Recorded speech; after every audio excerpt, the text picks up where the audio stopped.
നിലമ്പൂരിലെ സ്ഥാനാർത്ഥിക്കായി CPM-ൽ ചർച്ചകൾ സജീവം. വെള്ളിയാഴ്ച LDF സ്ഥാനാർത്ഥി ആര് എന്നതിൽ അന്തിമ ധാരണയുണ്ടാകും. മത്സരിക്കുന്നതിൽ NDA-യിൽ അനിശ്ചിതത്വം തുടരുകയാണ്. മലപ്പുറം DCC ജനറൽ സെക്രട്ടറിയെ സ്ഥാനാർത്ഥിയാക്കാനുള്ള BJP ശ്രമവും പാളി.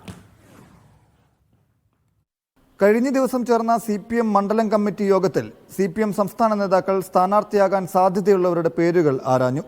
അനുകൂലവും പ്രതികൂലവുമാകാനിടയുള്ള ഘടകങ്ങളും വിലയിരുത്തി.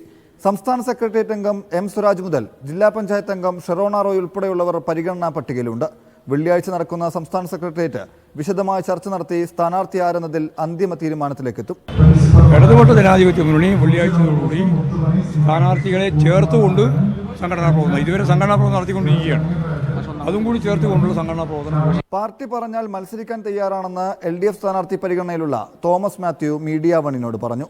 മുമ്പ് 2 തെരഞ്ഞെടുപ്പിൽ LDF സ്ഥാനാർത്ഥിയായി മത്സരിച്ചയാളാണ് തോമസ് മാത്യു. പാർട്ടി ഇവിടെ സ്ഥാനാർത്ഥിയായി മത്സരിക്കണം എന്നാവശ്യപ്പെട്ടാൽ ഞാൻ പാർട്ടി പറയുന്ന അത് പൂർണ്ണമായും സ്വീകരിച്ച് അതിന് തയ്യാറാണ്.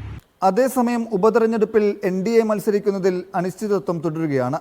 NDA യോഗത്തിന് ശേഷം അന്തിമ തീരുമാനമെടുക്കുമെന്ന് BDJS സംസ്ഥാന അധ്യക്ഷൻ തുഷാർ വെള്ളാപ്പള്ളി പറഞ്ഞു.